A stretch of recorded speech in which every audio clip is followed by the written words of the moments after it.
The moment the luxury store clerk realized she'd made a colossal mistake. The boutique was a cathedral of wealth, polished mahogany, glass so clean it looked invisible, and watches that cost more than most people's cars. The air smelled like leather, money, and quiet judgment. Marina stood behind the counter, her beige blazer tailored to perfection, her smile as rehearsed as a Broadway performance. She didn't just sell watches, she vetted buyers. And when the door chimed, her sharp eyes flicked to the entrance, only to land on him. Worn jeans, scuffed boots, a motorcycle helmet tucked under one arm like an afterthought. "Oh, this'll be quick." "Good afternoon," she said, her voice syrup sweet. "Can I help you with something?" The man nodded, his gaze steady. "Just browsing." His voice was calm, too calm. The kind of calm that wasn't shyness. It was controlled emotion. He moved toward the display case like he belonged there, stopping in front of a limited edition Swiss skeleton dial, white gold, hand-stitched leather, a price tag that could fund a small vacation. Marina's lips twitched. "Anniversary collection," she said, smooth as a blade. "Very exclusive." The man didn't react, just studied the watch like it was whispering secrets to him. "Beautiful. I like seeing the mechanics work. Feels alive." Marina's polished nails tapped the glass. Highly technical, and of course, very expensive. The subtext was a sledgehammer. You can't afford this. But the man, he just smiled. A slow, knowing curve of his lips that didn't reach his eyes. "What's the power reserve on this one?" Her pulse stuttered. "How does he—" 48 hours, she clipped. He nodded. Bidirectional rotor, but the hum's off. Might need servicing. Behind the counter, Julia's pen froze midair. Marina's throat tightened. "Who the hell is this guy? But are you a collector?" Marina asked, her voice tighter now. The man shrugged. "Sometimes, but today, I'm not buying for myself." The air turned electric. Marina leaned in, her laugh like shattering crystal. "If you're looking for a gift, we have simpler models, more accessible." That's when he looked at her. Really looked. And for the first time, Marina felt it, the ground tilting under her designer heels. "You don't think I can afford this one," he said. "Not a question, a fact." Her mask slipped, just for a second. Then, click. The sarcasm snapped back. "These watches aren't for just anyone." The man held her gaze, and in that heartbeat, the entire store held its breath. Because Marina didn't know it yet, but just anyone was Keanu Reeves. In class, it was about to punch her in the throat. The fallout, when the real power in the room reveals itself a beat of silence. Then the door burst open. A sharply dressed man in a navy suit rushed in, face flushed. "Mr. Reeves, I'm so sorry. I was in the back when you arrived." Marina's blood turned to ice. "Mr. Reeves?" Keanu gave the manager a small nod. "No problem. Just looking." The manager shot her a look, one that screamed, "What the hell did you do?" before turning back to Keanu. "Of course. Let me show you our newest arrivals." Keanu held up a hand. "Actually, I was just discussing this one with." He glanced at Marina's name tag. Marina's name tag. Marina. Her stomach dropped. The manager's smile tightened. "Marina, why don't you assist Mr. Reeves personally?" Her mouth opened. Closed. "Of course." Keanu's expression didn't change. Still calm. Still unreadable. "You were saying something about accessible models." The words hung in the air like a guillotine. Julia coughed. The couple by the door exchanged glances. The manager looked like he wanted to vanish. Marina's hands trembled. I didn't realize," Keanu tilted his head. "Realize what?" The silence was deafening. Then he laughed. Soft, warm, like the whole thing was just funny to him. "Relax," he said, sliding his hands into his pockets. "I get it. Judging books by covers, right?" Marina's face burned. Keanu turned to the manager. "I'll take this one." He pointed to the skeleton dial, the one Marina had assumed he couldn't afford. And his eyes flicked to the blue dial chronograph. That one too. The manager nearly tripped over himself. "Absolutely. Would you like them gift-wrapped?" Keanu shook his head. "Oh, need. They're for the staff at the children's hospital downtown." A beat, then Julia gasped. The couple audibly ed. The manager's eyes softened. And Marina, she wanted to disappear. Keanu pulled out his wallet, a simple, well-worn leather thing, and handed over a black card. No flourish, no ego, just done. As the manager rang him up, Keanu glanced at Marina. "You know the best watches don't just tell time." He tapped the glass. "They tell stories. Then he smiled. Not smug, not cruel, just kind. And the best people, they don't need a price tag to prove theirs. The aftermath. A lesson the internet would never forget. The manager handed Keanu his receipt. "Thank you, Mr. Reeves. We truly appreciate your business." Keanu nodded. "Thanks for your help." Then, just like that, he turned to leave. No drama, no scene. Just a man who'd walked in calm and walked out the same way. But the story, oh, it was just getting started, because Julia had been filming the whole thing on her phone. And within hours, Keanu Humble went viral. Now, where are you watching from? Drop a comment and let's see how far this story travels. Want the full breakdown of what happened next? The store's apology? The internet's fury? Keep watching. Part 2 drops in 24 hours. Word count, 6,000 characters vibe. Ocean's 11 meets The Pursuit of Happiness with a Keanu twist, guaranteed reader reaction. Damn, I need to be a better person. It's on hold for a client, the lie that shattered everything. Marina's lips curled into a practiced plastic smile. I'm afraid that one's on hold for a client. The lie slid out smooth as silk. The man, Keanu, just nodded. Shame. It's a beautiful piece. No challenge. No raised voice. Not even disappointment. That made it worse. He kept walking along the displays, hands behind his back like he was in an art gallery. Relaxed. Too relaxed. Most people in this store fidgeted, touched their collars, checked their phones, shifted under the weight of judgment. Not him. He was present, unshakably, unnervingly present. Marina's nails dug into her palm. "Is there a particular brand you're interested in?" she asked, voice crisp. "I'm looking for a gift," he replied. "Something special, something timeless." Her eyebrow twitched. "And what's your budget?" The question hung in the air like a guillotine. He turned to her with a gentle smile. "Let's just say I'm not worried about that part." Before she could retort, the door chimed. A man in a $5,000 suit strode in, a platinum Rolex glinting on his wrist. Marina's entire demeanor shifted. "Good afternoon, Mr. Hargrove," she gushed, glowing. "We just received the new models I told you about." And just like that, she abandoned Keanu, crossing the floor like a moth to a flame, offering espresso, opening cases with gloved hands, laughing at jokes that weren't funny. From across the room, Keanu waited, patiently. When she finally returned, her smile had curdled into routine boredom. "Still browsing," he nodded. "Actually, I'd like to see that one again." He pointed to the Swiss skeleton dial, the one on hold. Marina hesitated, glanced at his dusty boots. "Are you serious about this piece?" "Yes," he replied. She exchanged a look with Julia. "Can you believe this guy?" Then unlocked the case with exaggerated slowness, pulling the watch out like she expected him to drop it. Keanu picked it up with reverence, the way some people hold old books. Or newborns. His thumb traced the crown, the sapphire crystal. He examined the back, nodding. "A gift?" Marina asked, unable to hide her smirk. "Yes," his eyes warmed. "For someone very special." Something flickered in her chest, but she smothered it. "Well," she said loudly, "I hope they appreciate it." "This piece costs more than your old motorcycle," Julia snorted. Mr. Hargrove glanced over, amused. Keanu didn't flinch, just smiled. "You may be right," he said softly. "But then again, maybe not." And with that, he turned back to the watch, leaving Marina frozen in her own smugness. A strange silence fell. Julia stopped tapping her screen. Even Mr. Hargrove turned slightly, sensing the shift in the air. Then, the moment that broke the internet, "Could I see the movement again?" Keanu asked, calm as ever. Marina blinked. "Excuse me." The case back. "It's see-through, isn't it?" "I'd like to examine the rotor." His voice, quiet but firm, made her obey before she could think. She flipped the watch over. He leaned in. "That engraving hand-done or laser-etched?" She hesitated. "Laser, shame." The older models were hand-and-guard. Less perfect, more human.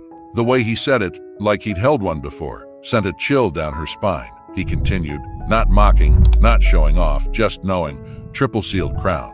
"Power reserves 48 hours, but it'll push to 50 if fully wound, right?" Marina's throat tightened. "Yes, impressive." Beautiful machines deserve respect, don't you think? Their eyes locked. Not a challenge, a reminder. Then the thunderclap. "I'd like to purchase it." Silence. Marina's mouth opened, closed. What? He pulled out a slim black wallet. No flourish, no ego, just certainty, no financing. Julia's smirk vanished. As Marina wrapped the box in silver paper, hands trembling, Keanu stood statuesque. No phone, no impatience, just waiting. Then, actually, he said, stopping her cold, you should know why I chose this one. He took a breath. It's for a boy I met during filming. Marina's blood turned to ice. A young fan, rare condition, one wish, to visit a movie set. Her hands stilled. He didn't want photos, just wanted to talk.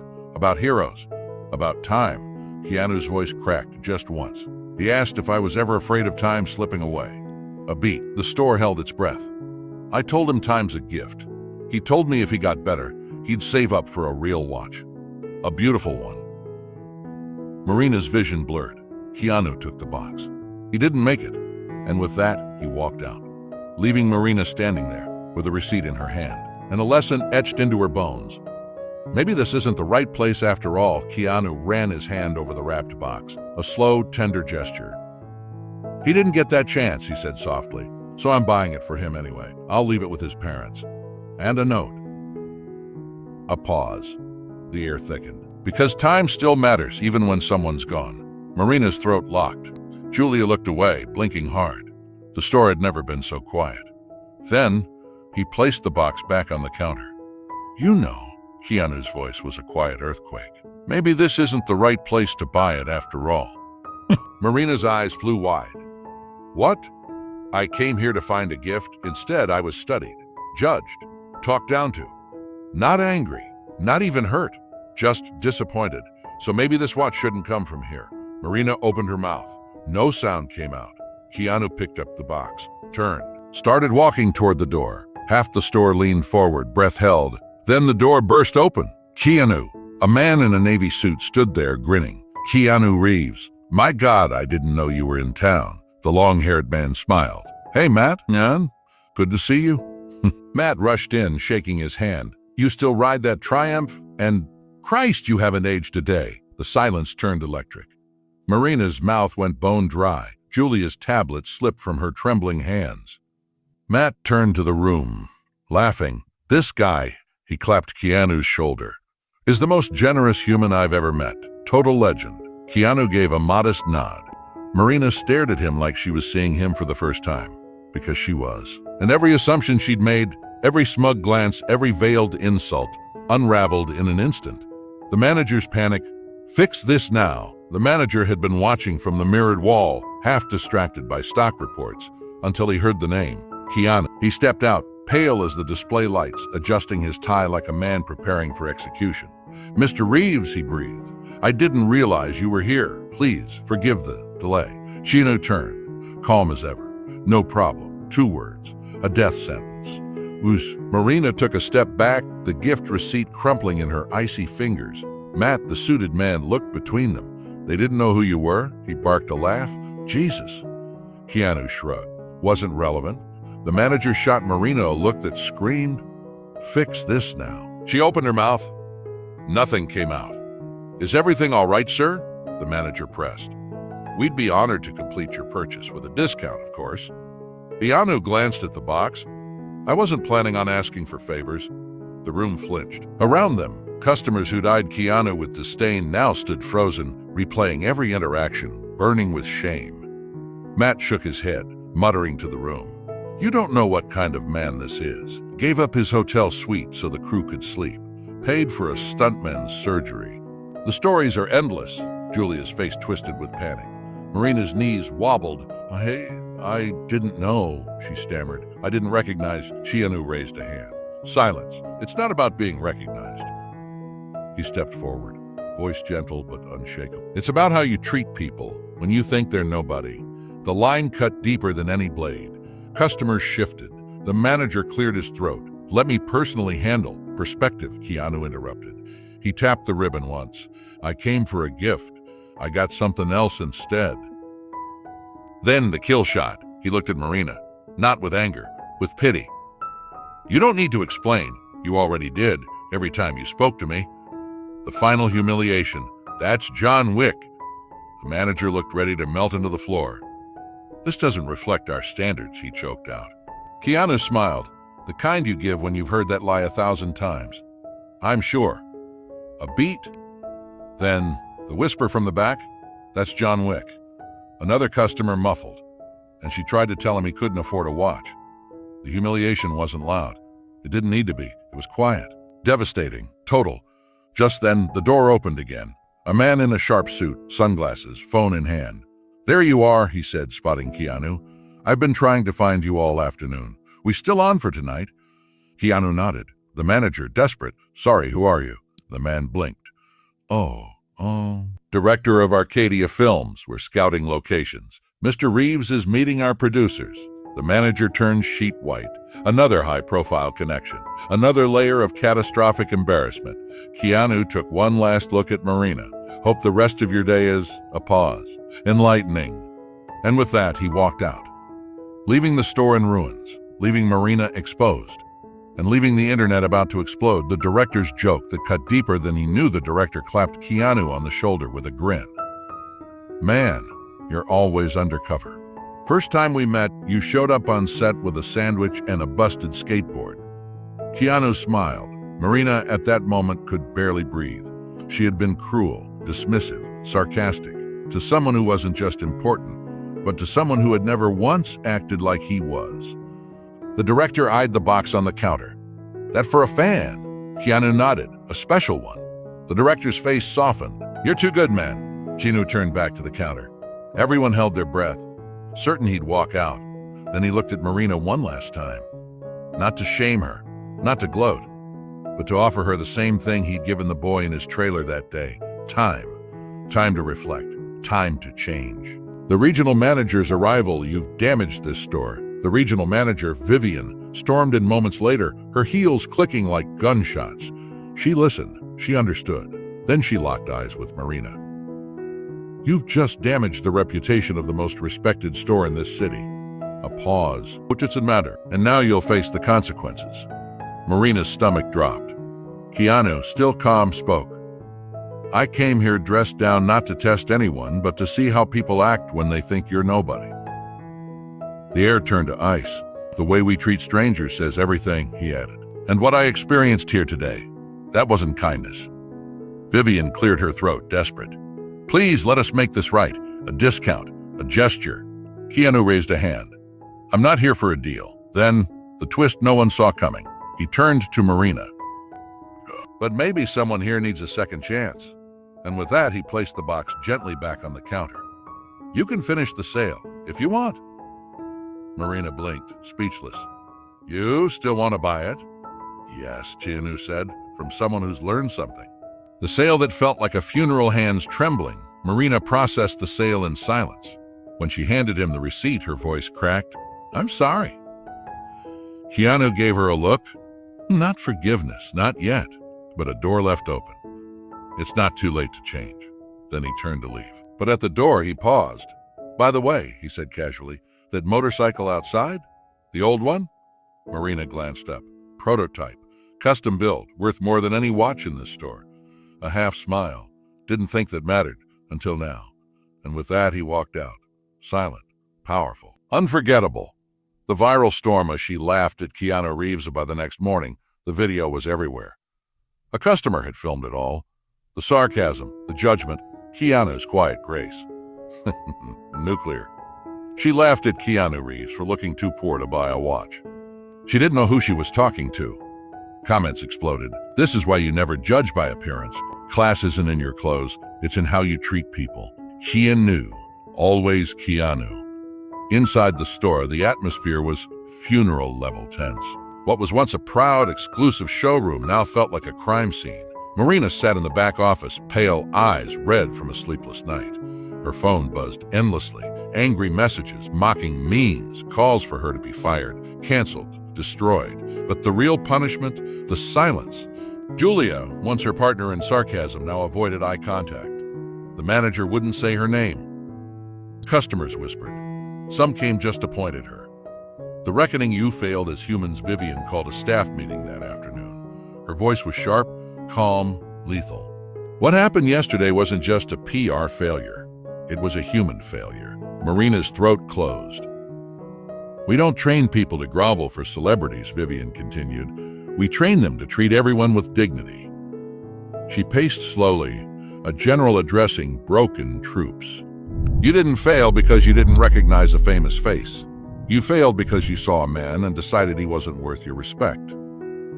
Julia shifted, guilty. Marina's voice was a whisper. I didn't mean to. Vivian cut her off. A man with a backpack, long hair, a motorcycle helmet. A pause. That man raised the standard of how we treat others, without yelling, without revenge. And he did it with more class than any of you showed. The room was graveyard silent. Then Vivian dropped the hammer. Marina, you're suspended, without pay. She handed her a folder. Inside, a formal reprimand, mandatory training, a chance but no promises. What you do next will define who you really are. The note that changed everything. Days later, a package arrived at the store. Addressed to Marina, no return name, just a small, square envelope. Inside, a note in neat handwriting. Everyone has a moment where they choose who they'll be. From now on, remember, luxury isn't about price. It's about presence. The way you show up for others, especially when no one's watching. KR attached. A gift card for coffee, and a post-it with 2 words, start again. The quiet revolution. A week later, a customer watched Marina gently assist an elderly man trying on a watch. She was patient, kind.